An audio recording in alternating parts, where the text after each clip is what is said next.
Ephraim Ashford stood in his courtyard in shirt sleeves during deep winter, green grass at his feet, while beyond his walls the temperature sat at -15 degrees.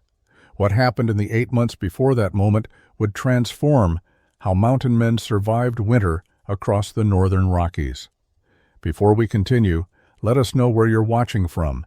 And if frontier ingenuity like this fascinates you, hit that subscribe button because tomorrow's story reveals an even more impossible survival technique. The blizzard hit Wyoming Territory on February 9, 1841, with the kind of savage intensity that killed experienced men as easily as greenhorns. Ephraim Ashford and Owen Halstead had trapped together for 3 seasons in the Wind River Range, and both men knew winter weather. They had checked their trap lines that morning under clear skies, retrieved 4 beaver pelts, and were heading back to their cabin when the storm materialized from the northwest with almost no warning. The temperature dropped 30 degrees in less than an hour. Wind that had been calm at dawn became a screaming force that drove snow horizontally across the landscape, eliminating visibility beyond arm's length. Ephraim and Owen were separated during the whiteout despite being roped together. The wind was strong enough that communication was impossible, and in the confusion of trying to maintain their bearing toward the cabin, the rope between them snapped. Ephraim made it to the cabin, stumbling through the door half-frozen, expecting Owen to arrive moments behind him. He waited through the afternoon and evening, keeping a lantern burning in the window.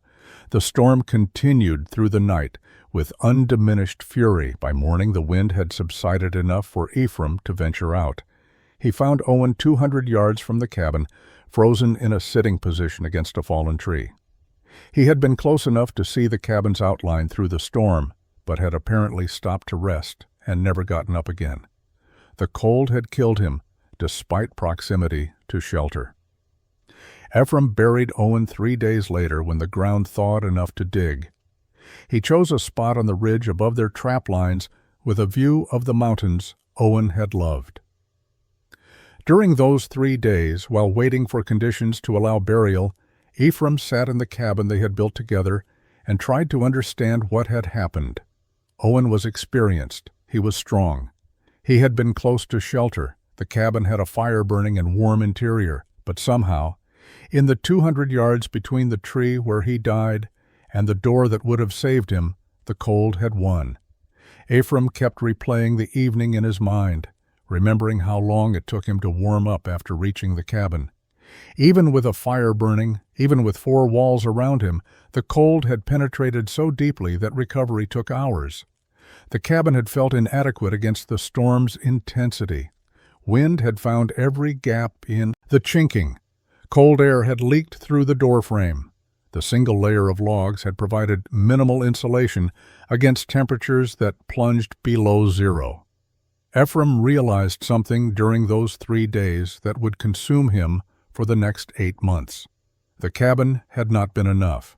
Having shelter nearby had not saved Owen because the margin between life and death in that kind of cold was measured not just in distance, but in the quality of the shelter itself. Ephraim spent the week after Owen's burial examining their cabin with new eyes. What he had previously considered adequate shelter now revealed itself as barely functional protection against extreme cold.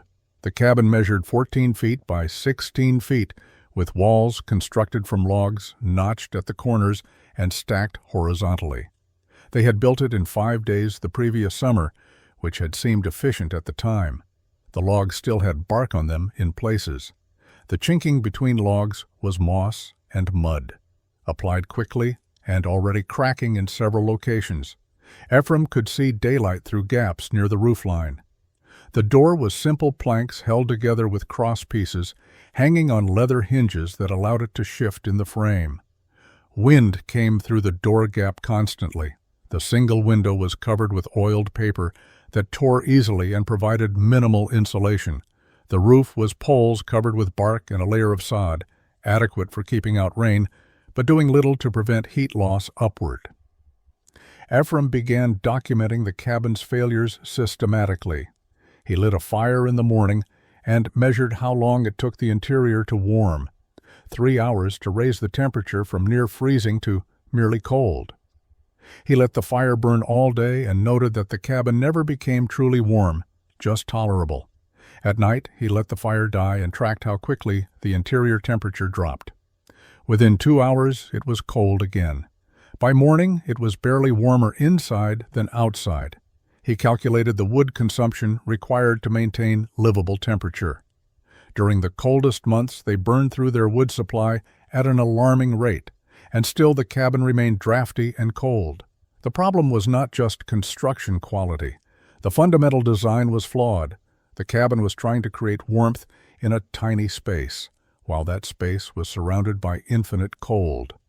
Every gap, every crack, every thin spot in the walls allowed the outside cold to infiltrate. The wind was the worst enemy. On calm days, the cabin retained some heat. On windy days, which were most days in Wyoming winter, the wind stripped away warmth faster than the fire could generate it. Ephraim realized that Owen might have survived if their cabin had been better built. But even a well-built cabin using standard methods would struggle against extreme conditions. The approach itself was flawed. Mountain men built small shelters and tried to heat them against an entire wilderness of cold. It was like trying to bail out a sinking boat. You could work constantly and still lose. Ephraim began thinking about the problem differently. What if the solution was not building a better cabin, but changing the environment around the cabin? What if you could create a space where the cold was already defeated before it reached your walls? The idea seemed impossible, but it lodged in his mind and would not leave. He needed to understand how places stayed warm naturally, without human intervention. Spring came late to the Wind River Range in 1842. Ephraim continued trapping alone, working the lines he and Owen had established. The solitary work gave him time to think, and he found himself paying attention to microclimates in ways he never had before. He noticed that south-facing slopes melted first, that dense timber held snow longer than open meadows, that creek bottoms were often colder than ridges because cold air pooled in low places. These observations were common knowledge among mountain men, but Ephraim started wondering about the principles behind them. In late April, he discovered something that changed his understanding completely. He was following a tributary creek into a higher elevation, checking beaver activity, when he entered a small valley he had never explored. The valley was perhaps 200 yards across, enclosed on 3 sides by rocky ridges that rose 60 to 80 feet above the valley floor. The 4th side opened to the south. What struck Ephraim immediately was the lack of snow. The surrounding landscape still held deep snowpack. The valley floor was mostly bare ground with only patches of snow in shaded areas. He walked into the valley and felt the difference. The wind that had been constant on the exposed slopes was completely absent. The air was still and noticeably warmer. He estimated the temperature difference at 10 to 15 degrees compared to areas just outside the valley.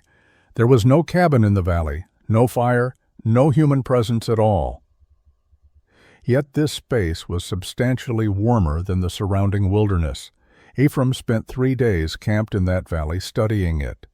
He observed how the sun moved across the sky, and how the rocky walls reflected light down onto the valley floor. He noticed that the walls absorbed heat during the day and seemed to radiate it back after sunset. He paid attention to how completely the enclosing ridges blocked wind from 3 directions, while the southern opening allowed sunlight to enter but did not create a wind tunnel. He measured the height of the ridges using simple triangulation with sticks and shadows. He walked the perimeter, noting how the rock faces angled slightly inward at the top, creating a subtle bowl shape. On the 3rd evening, sitting by his campfire, Ephraim had a realization that felt like physical impact. This valley was staying warm through passive physics. The walls blocked wind, eliminating convective heat loss. The walls absorbed solar radiation and stored it as heat. The bowl shape trapped warm air and prevented it from escaping upward. The result was a space that maintained elevated temperature without any active heating source. If nature could create such a space through geological accident, could a man create one through deliberate construction? Ephraim came out of the mountains in June with his spring catch and headed to St. Louis. The pelts brought decent money, enough to fund another year of trapping with surplus left over. Most mountain men would have spent that surplus on supplies, whiskey, and brief celebrations before returning to the wilderness. Ephraim spent it on education. He found lodging at a boarding house near the riverfront and began studying buildings with the intensity most men reserved for religious conversion. He was not interested in architecture as art. He was interested in how structures created and maintained warmth. He spent hours in the city's courtyards, particularly those attached to wealthy homes and commercial buildings. Many of these courtyards were enclosed by brick or stone walls 8 to 10 feet high. Ephraim noticed they created distinct microclimates. On sunny days, the courtyards were noticeably warmer than the surrounding streets. On windy days, the courtyards provided shelter, while the streets remained blustery. He observed that the brick walls absorbed heat during the day and remained warm to the touch hours after sunset. He talked to masons working on building projects, asking questions about thermal mass and heat storage. Most thought his questions odd, but answered anyway. He learned that dense materials like stone and brick could absorb large amounts of heat and release it slowly. That thickness mattered for heat storage. That darker surfaces absorbed more solar radiation, that south-facing walls received maximum sun exposure. He visited a greenhouse attached to a wealthy merchant's property. The owner, intrigued by Ephraim's genuine interest, gave him a tour and explained how the glass trapped solar heat while protecting plants from wind. The principle was simple but powerful. Sunlight passed through glass and heated the interior. The heated air could not escape easily. The result was a space that stayed warm enough to grow tropical plants in Missouri winter. Ephraim asked about building materials and learned that glass was not necessary. Any enclosed space with adequate solar exposure and wind protection would trap heat to some degree. He watched carpenters working on a warehouse and paid particular attention to how they reinforced corners and built door frames. He asked about wood selection and learned that dense hardwoods held more heat than soft woods. That stripped logs fitted tightly would seal better than logs left with bark. That vertical posts set deep in the ground could support substantial weight. Ephraim filled a notebook with measurements, sketches, and principles. The other boarders thought he was eccentric. The house owner asked if he was an engineer. Ephraim said no, just a trapper trying to stay warmer next winter. After 2 weeks, he had learned what he needed. He purchased surveying tools, additional rope, marking stakes, and several items that puzzled the supply merchant. Then he returned to the mountains with a plan that would seem insane to anyone he described it to. Ephraim returned to Wyoming Territory in late July 1842 with supplies that confused the few trappers he encountered on the trail. Surveying equipment was not standard trapping gear. Neither were the notebooks full of sketches and calculations. When Caspar Hoffman saw Ephraim's pack at a trading post, he asked what the tools were for. Ephraim said he was planning construction. Hoffman assumed he meant a new cabin and wished him luck. Ephraim did not correct the assumption. He traveled back to the region where Owen had died, but he did not return to their old cabin. Instead, he spent a week scouting locations with specific criteria in mind. He needed elevated ground for drainage and visibility. He needed southern exposure for maximum solar gain. He needed distance from dense timber to avoid falling trees, but proximity to adequate wood supply. He found his site on a broad bench above a creek valley with clear views in all directions and a grove of suitable pines within reasonable hauling distance. Ephraim established camp and began the most unusual phase of planning any mountain man had attempted. He drove stakes into the ground in a circle 40 feet in diameter. This would be his enclosed space, large enough for a cabin and courtyard, but small enough that he could realistically build the enclosing structure alone. He spent 3 days measuring sun angles, using shadows and simple geometry. He marked the arc the sun traveled across the sky at different times of day. He calculated where shadows would fall in winter when the sun stayed low. He determined optimal wall height through experimentation with vertical poles. Too low, and they would not block wind effectively. Too high, and they would shade the interior space excessively. He settled on 15 feet as the target height, tall enough to create wind protection, but not so tall that winter sun would be blocked. The radical element of his plan was building the walls first. Standard practice was to build your cabin and worry about defensive walls or corrals later if needed at all. Ephraim was inverting the process. The walls were not defensive. They were the primary thermal system. The cabin would come second, designed specifically to work within the environment the walls created. He calculated that wall construction would require approximately 200 logs of consistent diameter and straightness. He would need to strip all bark for uniform thermal mass properties. The logs would need to be fitted tightly to prevent heat loss through gaps. Most challenging was the curved top design. He had seen how the valley's ridges angled inward slightly. He needed to replicate that geometry with logs. It would require careful shaping and angled support bracing. Ephraim sketched the full system in his notebook. Phase 1. Vertical support posts set deep in a circular pattern. Phase 2. Horizontal logs fitted between posts, built up to 15 feet. Phase 3. Curved top section using shaped logs. Phase 4. Cabin construction in the center of the enclosed space. Estimated timeline: 4 months if everything went well. He knew other trappers would call it madness. Building for 4 months meant not trapping. Not trapping meant no income. But Ephraim was not interested in this year's income. He was interested in surviving future winters. Construction began in early August. Ephraim started by cutting vertical posts from the straightest pines he could find. Each post needed to be at least 20 feet long. 8 feet would be buried in the ground for stability.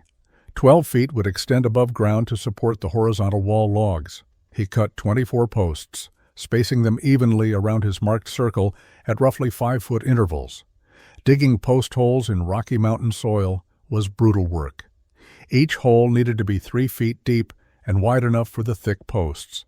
Ephraim used an iron digging bar to break through rock layers and a sharpened spade to remove loosened soil. Each hole took half a day of hard labor. He set the posts with rocks packed tightly around their bases, ensuring they were vertical using a plumb line he had brought from St. Louis. The posts created a circular framework that looked like the skeleton of some enormous structure. By late August, the vertical framework was complete. Now came the horizontal logs. Ephraim began cutting and hauling with obsessive selectivity. He walked through the pine grove, examining hundreds of trees before selecting each one. He wanted logs approximately 12 inches in diameter with minimal taper and no significant defects. Dead trees were rejected because their wood was too dry and cracked. Very young trees were rejected because their wood was too green and would shrink excessively. He selected mature pines that had grown straight in competition with surrounding trees. Each tree he cut was limbed immediately, then stripped of all bark using a draw knife. The stripping process was backbreaking. Each log required hours of work shaving away bark and the cambium layer beneath until only smooth wood remained. Other trappers would have left the bark on to save time. Ephraim understood that bark created irregular surfaces that would prevent tight fitting. Bark also retained moisture that would cause rot. He hauled each stripped log to the construction site using a rope harness and simple leverage techniques. Moving 12-foot logs that weighed several hundred pounds across rough terrain alone required careful planning. He used skids, rollers cut from smaller logs, and patience. By mid-September, he had 30 logs stacked, near the post framework. Casper Hoffman visited in late September and stood staring at the construction site. The circular post framework with stripped logs stacked nearby looked like nothing he had seen before. He asked what Ephraim was building.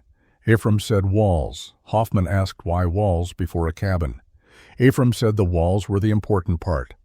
Hoffman shook his head and said Ephraim was wasting good trapping time building a fort for nothing. Ephraim offered no argument. He simply returned to work. After Hoffman left, Ephraim began fitting the horizontal logs between the vertical posts, building his walls upward one course at a time. The horizontal log placement required precision. Ephraim had never attempted in previous construction. Each log needed to be fitted tightly against the one below it with minimal gaps. He used his draw knife to shape contact surfaces where needed, shaving high spots until logs nested together cleanly. Between each course of logs, he packed a mixture he had developed based on his observations in St. Louis. Clay from the creek bank, mixed with dried grass for reinforcement and pine resin, he collected and boiled down from sap. The mixture was labor-intensive to prepare, but created superior chinking.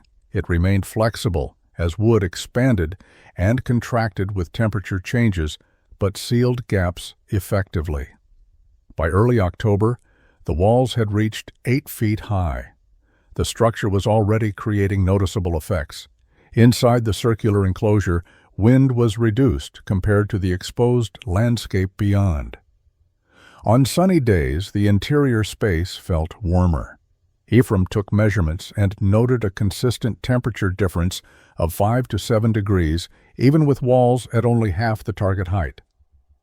Declan Murray arrived in mid-October with 2 other trappers, drawn by rumors of Ephraim's strange construction project. They stood outside the circular wall examining it with expressions ranging from confusion to amusement. Declan called out, asking if Ephraim was building a fort. Ephraim emerged from inside the enclosure and said he was building walls. Declan asked what he was defending against. Ephraim said he was not defending, he was trapping heat. Declan laughed and said walls would not stop bears or raiders. So what was the point? The other trappers joined in the mockery. One said Ephraim had gone mad from grief. Another said he was wasting an entire season building something useless. Ephraim walked them around to the southern opening and invited them inside. The difference was immediately noticeable. Outside, wind gusted constantly. Inside, the air was still. The trappers fell quiet for a moment. Then Declan said, "It was just wind block, nothing special." Ephraim pointed to the wall tops and explained his next phase.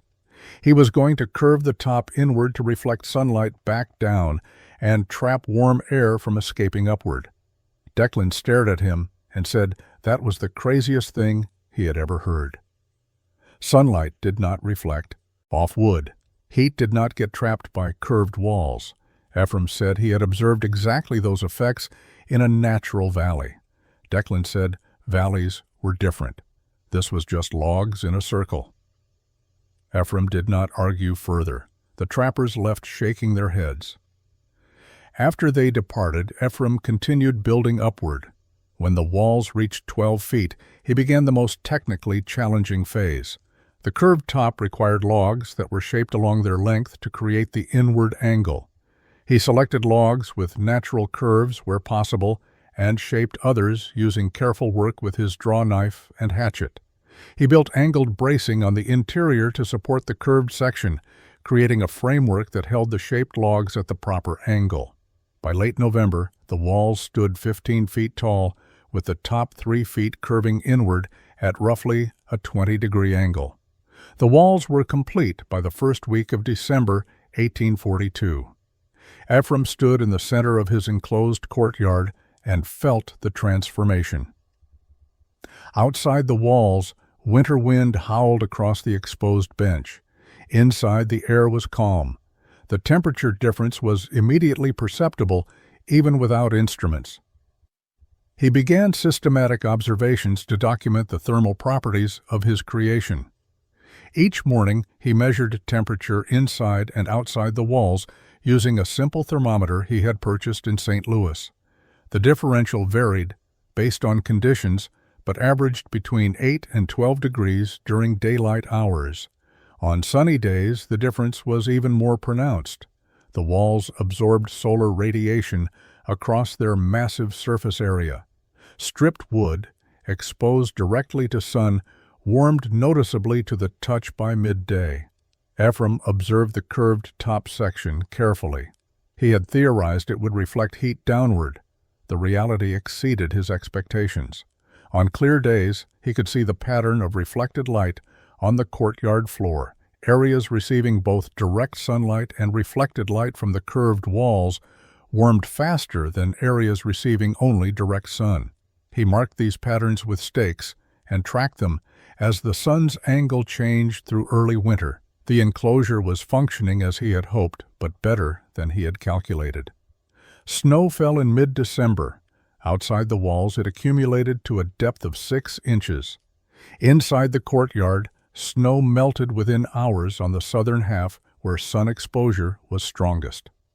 On the northern side, where shade persisted longer, snow remained but at shallower depth than exterior areas.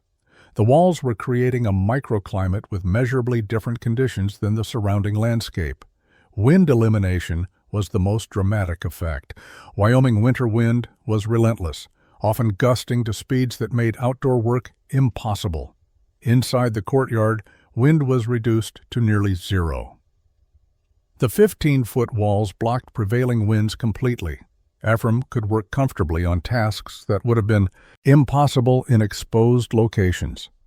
He spent several days simply observing and documenting before beginning the next phase. He wanted to understand the baseline thermal properties of the walls alone before adding the cabin. The data surprised him. On a day when exterior temperature was 15 degrees, the courtyard reached 32 degrees by afternoon. That 17-degree differential was achieved with no fire, no cabin, just the passive effects of wind elimination and solar thermal mass. After sunset, the walls released stored heat. He could feel warmth radiating from the log surfaces. The courtyard temperature dropped more slowly than exterior areas. By morning, the differential had narrowed to only 5 or 6 degrees, but that was still significant. Ephraim calculated that the walls alone were creating conditions equivalent to moving several hundred miles south in latitude. The microclimate inside his fortress was comparable to areas that experienced much milder winters. This was the foundation. Now he needed to design the cabin that would sit within this pre-warmed environment. The cabin would not be fighting the full force of Wyoming winter. It would be operating in a moderated zone where temperatures were already elevated and wind was already eliminated. That changed everything about how the cabin should be designed. Ephraim spent a week planning the cabin before cutting a single log. This was not going to be a standard mountain structure. It needed to be optimized as the heat-generating core of a 2-part thermal system. The walls provided the foundation, creating a space that was already 8 to 12 degrees warmer than the surrounding wilderness. The cabin's job was to add concentrated heat to that pre-warmed space and maintain livable interior temperature with minimum fuel consumption. Size was the first calculation. Standard mountain cabins ranged from 14 to 20 feet square. Larger spaces took longer to heat and lost heat faster. Ephraim calculated that a 12-foot square cabin would provide adequate living space while minimizing volume. Less air to heat meant faster warm-up and better heat retention. The compact size also meant less surface area for heat loss through walls and roof. Positioning was critical. He marked the exact center of the courtyard. This location maximized distance from the exterior walls in all directions, creating a buffer zone of pre-warmed air completely surrounding the cabin. It also meant the cabin would receive reflected heat from walls on all sides, rather than just from one direction. The cabin would sit in the optimal thermal position within the protected space. Orientation mattered for the door and window. Ephraim planned the door facing south toward the courtyard opening. This allowed easy access and positioned the door where it would receive maximum solar exposure, reducing the thermal shock of opening it. The single window would also face south, capturing winter sunlight and minimizing heat loss through glass. The chimney design consumed most of his planning effort. Standard cabins used simple stone or mud chimneys adequate for venting smoke. Ephraim was designing a thermal battery. He sketched a stone chimney significantly larger than necessary for smoke passage alone. The chimney would be built from rocks carefully selected for size and density. It would occupy one entire corner of the 12-foot square cabin, creating a thermal mass structure that would absorb heat from every fire and release it slowly over hours. He calculated that a properly designed stone chimney could store enough heat from a morning fire to keep the cabin warm well into the night. The stone mass would heat up during active fire, then radiate that stored energy long after flames died. This would dramatically reduce fuel consumption compared to standard cabins where heat was lost immediately when fires went out. He planned a smoke shelf inside the chimney, a horizontal ledge that would reflect heat back into the room rather than allowing it all to escape up the flue. This was a technique he had seen in wealthy St. Louis homes. The shelf also prevented downdrafts and improved draw. The firebox would be sized for efficiency rather than appearance. Large enough to burn adequate fuel, but not so large that heat was wasted. He sketched the cabin's other features. A raised sleeping platform 2 feet off the cold ground, providing storage beneath and keeping him in the warmer air that would stratify near the ceiling. A small work table near the window for light. Shelves mounted high on walls for supplies. Every element was planned for function within the thermal system.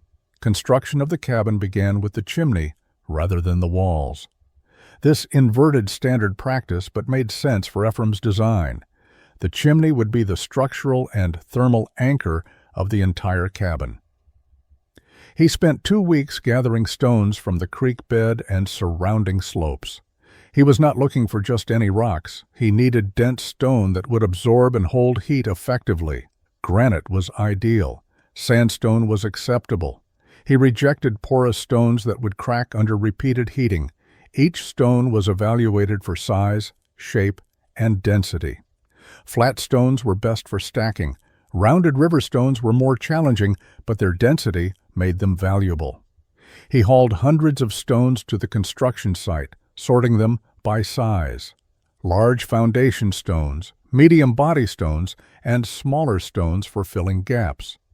The chimney foundation went down 2 feet into the earth. Ephraim dug until he reached solid ground, then laid large flat stones as a base. The foundation needed to support tremendous weight. The finished chimney would weigh over a ton. He used no mortar for the foundation, relying instead on careful fitting and the weight of upper courses to lock everything in place. Above ground, the chimney rose in courses, each layer carefully placed and fitted. He did. Use mortar for the above-ground construction, mixing clay and sand with water to create a binding compound. The mortar was not structural. The stone placement was structural. Mortar simply filled gaps and sealed against smoke leakage. The firebox took shape 3 feet above ground level. He built it large enough to accommodate substantial logs, but designed it to direct heat outward into the room rather than up the chimney. The back wall of the firebox angled forward slightly, reflecting heat toward the cabin interior. Side walls angled to radiate heat broadly rather than focusing it in a narrow beam. At 4 feet above the firebox, he constructed the smoke shelf, a horizontal stone platform that extended into the chimney throat. Smoke and hot air would rise, hit the shelf, and be directed back down into the room before eventually finding the passage upward. This created a heat recovery system that captured energy otherwise lost to the outside air. The chimney continued upward through what would become the cabin roofline. Ephraim built it to extend 3 feet above the planned roof peak, ensuring adequate draw and preventing smoke from being blown back down during high winds. The exterior dimensions of the chimney were substantial, nearly 4 feet square at the base. The interior flue was only 8 inches across. The massive stone surrounding the flue was the thermal battery. Every fire would heat this stone mass. The stones would absorb heat and release it gradually over many hours. By the time the chimney reached its full height in late December, it dominated the construction site. A massive stone tower standing alone in the center of the courtyard. It looked absurd without a cabin around it, but Ephraim understood what he had created. This was the heart of his heating system. Now he needed to build the cabin that would contain and benefit from this thermal core. With the stone chimney complete, Ephraim began cabin construction in early January 1843. The walls would be log construction, but with attention to detail that exceeded standard practice. He selected logs of uniform diameter, approximately 10 inches, rejecting any with excessive taper or defects. Each log was stripped completely using his draw knife, creating smooth surfaces that would fit together tightly. The first course of logs was laid directly on the ground in a 12-foot square pattern around the chimney. Ephraim notched the corners using a technique that interlocked logs without creating the leverage points that weakened standard saddle notches. His corner joints were tighter and more secure. Each subsequent course required careful fitting. He shaped contact surfaces where needed to eliminate gaps between logs. The chinking mixture was applied generously between courses, the same clay and grass and pine resin compound he had used in the walls. By mid-January, the cabin walls had reached 6 feet high. The door frame was built with precision uncommon in frontier construction. Ephraim cut a section from the logs on the south wall and framed the opening with vertical posts mortised into the logs above and below.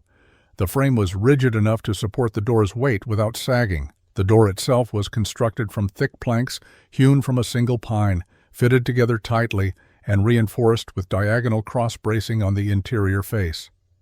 Heavy iron hinges he had brought from St. Louis were mortised into both door and frame, creating connections that could not be torn loose. The door was heavy enough to seal firmly against the frame when closed, eliminating drafts. A simple wooden bar on the interior provided security and additional seal pressure. The window opening was small, only 12 inches square, positioned on the south wall near the door. Small windows meant less heat loss. Ephraim built a shutter from thick wood that could be closed from inside and barred shut. Behind the shutter, he mounted a frame covered with oiled canvas that allowed diffused light to enter while providing insulation. The canvas could be removed in summer for ventilation and replaced in winter for warmth. The roof construction began in late January. Ephraim laid thick ridge poles across the cabin walls, spacing them closely at 18-inch intervals. These were not random branches, but carefully selected logs 8 inches in diameter, strong enough to support heavy loading. Across the ridge poles, he laid split planks hewn flat on one side. The planks overlapped like shingles, each course covering gaps in the course below. He pegged each plank to the ridge poles using wooden pegs whittled during evening hours. Over the planks, he laid multiple layers of birch bark, overlapping each sheet to create a waterproof membrane. Over the bark, he applied his clay mixture, sealing every potential leak. Finally, he laid sod over the entire roof, grass and living soil that would root and create a living roof layer. The multiple roof layers made the structure heavy, but provided excellent insulation and weather protection. Interior features were built with the same care. A sleeping platform raised 2 feet off the floor using sturdy legs mortised into support beams. Storage space beneath the platform kept supplies off the damp earth. A small work table near the window, shelves mounted high on walls, braced with wooden brackets. Ephraim moved his supplies into the completed cabin on February 3, 1843. Nearly 6 months had passed since he began construction. Most trappers completed an entire season's work in that time. Ephraim had built something unprecedented. He spent the first evening arranging his gear and preparing for the first test of the complete system. The cabin interior felt solid and well sealed. No drafts leaked through the log walls. The door closed firmly. The stone chimney dominated one corner, a massive presence that filled nearly a quarter of the cabin's floor space. He had built furniture. Around it, positioning his sleeping platform and table to benefit from radiant heat the stones would provide. As darkness fell, he lit his first fire in the firebox. The chimney drew perfectly. Smoke rose cleanly without backdrafts. He fed the fire steadily for 3 hours, burning dry pine that produced intense heat. The stone chimney absorbed that heat across its entire mass. The cabin warmed quickly. Within an hour, interior temperature had risen from the ambient courtyard temperature of 35 degrees to a comfortable 60 degrees. Ephraim let the fire burn down after 3 hours and banked the coals. Then he waited and observed. Standard cabins lost heat rapidly once fires died. The single-layer log walls and simple roofs provided minimal insulation. Within 2 hours of a fire going out, interior temperature would drop close to exterior levels. Ephraim's cabin behaved differently. At midnight, 4 hours after banking the fire, interior temperature had only dropped to 55 degrees. The stone chimney was radiating stored heat steadily. He could feel warmth emanating from the stones when he placed his hand near them. The thick log walls, tightly fitted and well chinked, prevented heat from escaping quickly. The multiple-layer roof held heat inside rather than allowing it to rise and dissipate. By morning, 8 hours after the fire had died, interior temperature was 48 degrees. Outside the cabin, but inside the courtyard walls, temperature was 30 degrees. Beyond the walls, exterior temperature was 12 degrees. Ephraim had achieved a layered thermal system. The exterior wilderness was 12 degrees. The courtyard, protected by the fortress walls, was 30 degrees. The cabin interior, with residual heat from the previous evening's fire, was 48 degrees. He had created an 18-degree differential between courtyard and wilderness, then added another 18-degree differential between cabin and courtyard. The total difference between his cabin interior and the exterior wilderness was 36 degrees, achieved with a single 3-hour fire that had been out for 8 hours. Over the following week, Ephraim refined his heating routine. He lit fires in the morning, burning them for 3 to 4 hours. The stone chimney absorbed heat like a battery charging. He let fires die by midday and relied on stored thermal mass to maintain temperature. The courtyard walls absorbed solar heat during daylight and released it after dark. The cabin sat within this pre-warmed envelope, its own thermal mass adding another layer of heat storage. The system was working better than he had calculated. Fuel consumption was a fraction of what standard cabins required. He was burning perhaps 1/3 the wood that trappers in conventional cabins used, yet maintaining superior interior comfort. February 1843 brought sustained cold to Wyoming Territory. Temperatures dropped below zero and stayed there for days at a time. Wind scoured the exposed landscape with relentless force. These were the conditions that killed unprepared men and made even experienced trappers huddle in their cabins burning wood desperately. Ephraim established a daily routine that would have seemed impossible to other mountain men. He woke before dawn and lit a fire in the stone chimney. The fire burned hot for 3 hours while he prepared breakfast and organized gear. By mid-morning, interior cabin temperature had reached 65 degrees. The stone chimney had absorbed tremendous heat. He let the fire die naturally and opened his cabin door to work in the courtyard. The courtyard environment was remarkable compared to the landscape beyond the walls.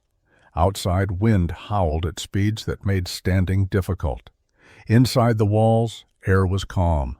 Snow that fell accumulated outside, but melted within hours in the courtyard's protected southern half. Ephraim could work outdoors in relatively light clothing, maintaining trap equipment, processing furs, cutting firewood. Tasks that would have been impossible in exposed locations were routine inside his fortress walls.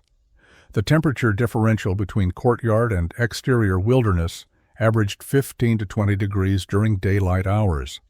On sunny days, the differential reached 25 degrees. The walls absorbed solar radiation and reflected additional heat downward from their curved tops. By afternoon, with no fire burning, cabin interior temperature was still 50 degrees, maintained by heat radiating from the stone chimney. The chimney stones remained warm to the touch 6 hours after the fire had died. This stored thermal energy kept the cabin comfortable without active heating. Ephraim could work inside or outside as needed, never experiencing the extreme cold that dominated areas beyond his walls. Evening brought falling temperatures, but the courtyard cooled more slowly than exterior areas. The walls released stored heat gradually. By sunset, when exterior temperature had dropped to -10 degrees, the courtyard was still 20 degrees. The 20-degree air surrounding his cabin meant the cabin itself was not fighting -10 cold. It was maintaining warmth against a much more moderate baseline. At night, Ephraim slept comfortably without fire. Cabin interior temperature dropped to 40 degrees by morning, cold but not dangerously so. He buried under wool blankets on his raised platform and slept well. Morning brought another fire cycle, recharging the stone chimney's thermal battery. The system proved sustainable. His wood consumption remained low. A single day's fire used perhaps 4 large logs, far less than the continuous burning required in standard cabins. Over the course of February, Ephraim documented the system's performance. Average exterior temperature, -5 degrees. Average courtyard temperature, 18 degrees. Average cabin interior temperature with one daily fire, 52 degrees. He was maintaining a comfortable living environment in one of the harshest climates in North America, using minimal fuel and a system that required no constant attention.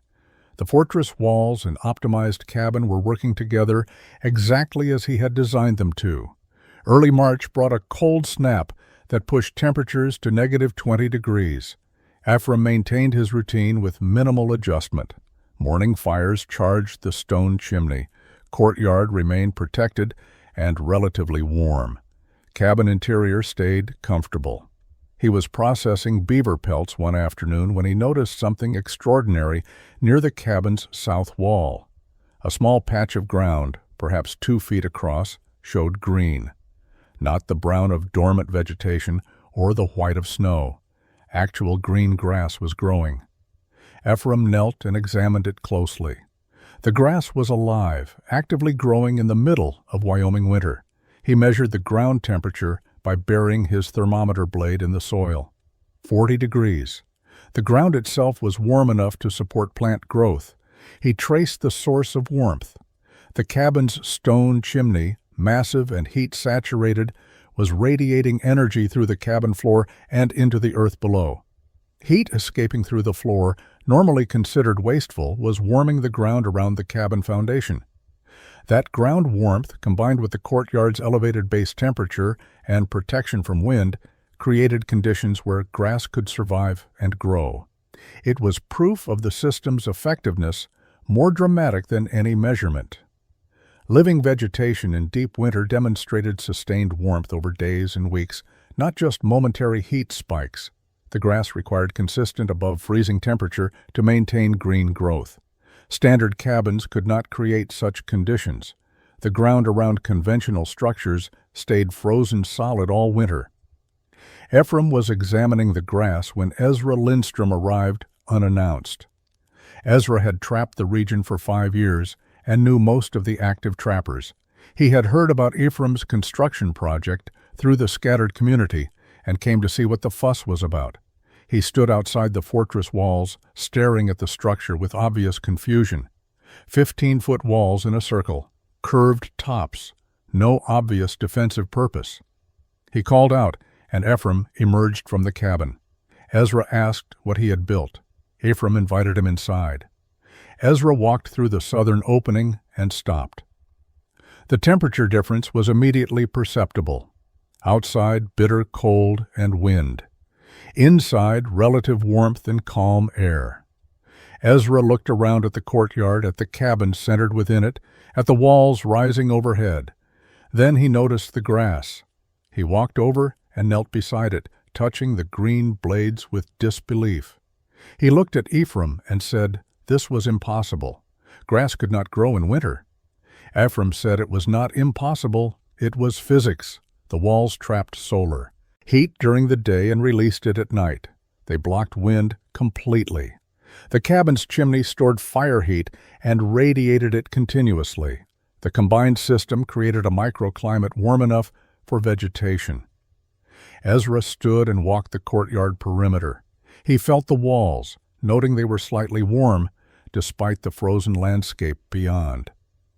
He looked up at the curved tops. He examined the cabin's construction and the massive stone chimney visible through the door. He asked Ephraim how much wood he burned daily. Ephraim said 4 large logs. Ezra said that was impossible. His own cabin required constant fire all day and night, burning through 20 logs daily and still barely staying warm. Ephraim explained the system. Walls provided foundation warmth. Cabin added concentrated heat. Stone chimney stored thermal energy. Together they created sustained comfort with minimal fuel. Ezra asked detailed questions about construction methods, materials, and timeline. Sven Anderson's cabin stood 12 miles northeast of Ephraim's compound in a location Sven had considered well protected. A grove of pines provided windbreak, and the cabin was built against a rock outcrop for additional shelter. The cabin itself was standard construction, built in 4 days the previous summer. Single-wall logs with moss chinking, simple door, small window, bark-covered roof. It had been adequate during fall and early winter. When temperatures dropped to -30 in mid-March, the cabin became uninhabitable. Sven kept his fire burning constantly, feeding logs every hour. Interior temperature barely reached 40 degrees. Wind leaked through gaps in the chinking. Cold radiated through the single-layer walls. The bark roof, compressed by snow weight, allowed heat to escape upward. After 3 days of burning through his wood supply with minimal warmth to show for it, Sven made a desperate decision. He packed essential gear, abandoned the cabin, and traveled toward Ephraim's location. He knew about the fortress walls from trapper gossip, but had dismissed it as eccentric construction. Now, freezing despite heroic efforts to stay warm, he needed help. The journey took 4 hours through brutal conditions. By the time Sven reached the fortress walls, he was hypothermic. Confusion setting in, fine motor control degraded. He stumbled through the southern opening and found warmth that seemed impossible. The courtyard was still. The temperature was moderate. He made it to the cabin door and collapsed. Ephraim found him minutes later and dragged him inside. The cabin interior was warm, perhaps 55 degrees. Sven's core temperature had dropped dangerously low. Ephraim built up the fire and wrapped Sven in wool blankets. Over the next several hours, Sven recovered slowly. When he could speak coherently, his first question was how the cabin was so warm. Ephraim fed him hot food and explained while Sven regained strength. Sven listened with the focus of a man whose life had just been saved by the principles being described. He asked about the walls, about the chimney, about fuel consumption. Each answer contradicted everything Sven thought he knew about winter survival. By evening, Sven was recovered enough to walk outside into the courtyard. The contrast was stunning. He had been near death from cold just hours earlier. Now he stood comfortably in light clothing in the middle of Wyoming winter. He examined the walls closely, feeling the stored warmth in the logs. He looked up at the curved tops and understood how they trapped heat. He returned to the cabin and studied the massive stone chimney, placing his hand against the stones and feeling heat radiating hours after the fire had died to coals. He calculated that the chimney alone held more thermal energy than his entire cabin could generate with a roaring fire. Sven stayed 3 days recovering and learning. Ephraim shared his construction techniques freely. He explained the calculations for wall height, the importance of stripped logs for thermal mass, the curved top geometry for heat reflection. He showed Sven his notebooks with sketches and measurements from St. Louis. He demonstrated the daily heating routine, proving that a single morning fire was sufficient to maintain comfort through the entire day and night. By the time Sven left, He had decided to abandon his old cabin entirely and build a new one using Ephraim's methods. The difference between surviving and thriving in mountain winters was too significant to ignore. Chapter 16. Understanding the innovation, Sven returned to his failed cabin long enough to salvage tools and supplies, then established a temporary camp near Ephraim's compound. He spent April and May working alongside Ephraim, learning through direct observation and asking detailed questions about every aspect of the design. The relationship between walls and cabin fascinated him. He had assumed the cabin was the primary structure and the walls were secondary. Ephraim explained that both were essential and neither worked optimally without the other. The walls created the foundation of the thermal system. 15 feet of stripped logs provided massive thermal mass that absorbed solar radiation throughout the day.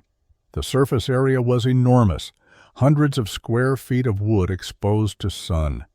That wood heated up during daylight hours, storing energy. The curved tops were critical for two reasons. First, they reflected additional sunlight downward onto the courtyard floor, increasing total solar gain. Second, they created a physical barrier that prevented warm air from escaping upward. Heat rises naturally. In an open space, heated air would drift up and disperse.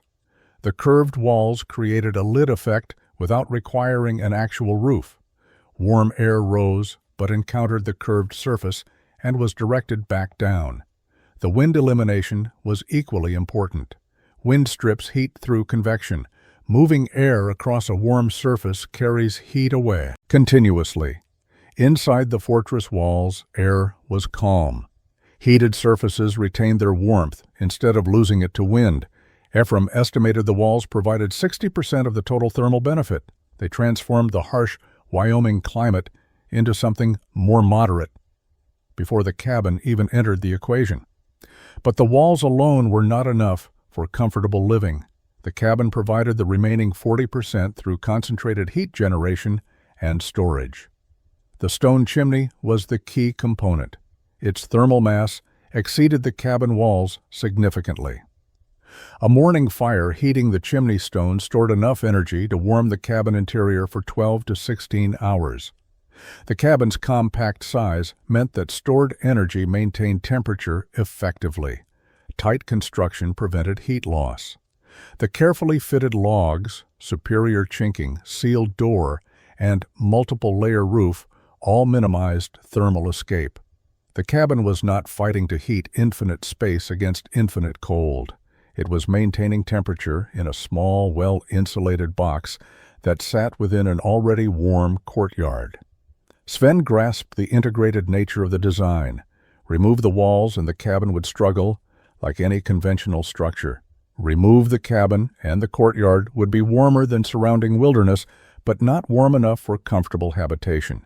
Together, walls and cabin created conditions that seemed impossible: sustained warmth in extreme cold, living vegetation in winter, comfortable outdoor work when other trappers were trapped inside, minimal fuel consumption when conventional cabins burned wood desperately. Spring 1843 brought news of Ephraim's fortress to the scattered trapping community through the informal network of trails and trading posts.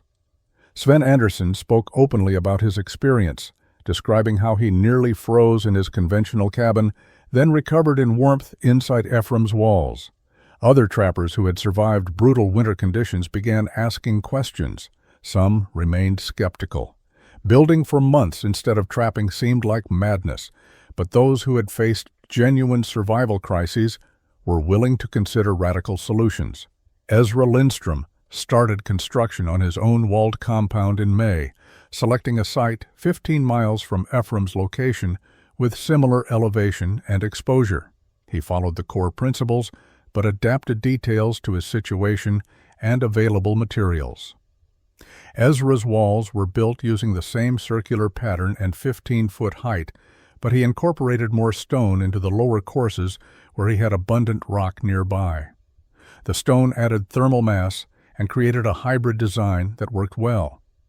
He built his cabin smaller than Ephraim's, only 10 feet square, with an even more massive stone chimney that occupied nearly a third of the interior space. By August, his compound was complete. 2 other trappers, both of whom had lost cabins to extreme weather in previous winters, began similar projects. The construction timeline was daunting, but the alternative was spending another winter in structures that barely kept them alive. Word reached trading posts where trappers gathered in summer. Discussions about the fortress technique dominated conversations. Skeptics pointed out the time investment. 4 months of construction meant no trapping income that season. Proponents argued that a single winter in a proper structure saved enough fuel and suffering to justify the investment. The debate continued, but practical results drove adoption more than arguments. By summer's end, 5 walled compounds were under construction across Wyoming and Montana territories. Each builder modified the design based on local conditions and personal preference. Some built square enclosures instead of circular. Some used stone more extensively. Some built larger or smaller cabins, but all followed the fundamental principles: high walls for wind elimination and thermal mass, curved or angled tops for heat retention, and compact cabins with oversized stone chimneys. The phrase Ashford Fortress emerged in trapper conversations. Ephraim never promoted the name or claimed special credit, but his compound was the first and the reference point. When trappers described what they were building, they said it was Ashford style or built like Ashford's Place. The winter of 1843-44 provided validation. Multiple trappers now lived in walled compounds. They compared notes at spring gathering. Fuel consumption was consistently 60 to 70% lower than conventional cabins. Interior comfort was dramatically higher. No one in a properly built fortress compound experienced hypothermia or serious cold injury. Several trappers reported being able to work outdoors in their courtyards through the coldest months. The technique had proven itself through the most objective measure: survival and comfort in conditions that killed men in conventional shelters. Ephraim Ashford left the Rocky Mountains in the spring of 1847. The fur trade that had drawn him west was collapsing. Beaver populations had been depleted, and silk had replaced felt in hat manufacturing. The economic foundation of the mountain man era was gone. Ephraim sold his remaining gear, said goodbye to the few trappers still working the region, and traveled to Oregon Territory. He purchased land in the Willamette Valley and established a small farm. He married in 1848 to a woman whose family had come west on the emigrant trails. They started a family and lived quietly. Ephraim rarely spoke about his years in the mountains. To his wife and children, he was simply a farmer who had once trapped before settling down. But in Wyoming and Montana, his legacy persisted in log and stone. The walled compounds continued to be built through the 1850s and into the 1860s. The trappers who remained in the mountains after the fur trade declined, became hunters, guides, and provisioners for westward migration.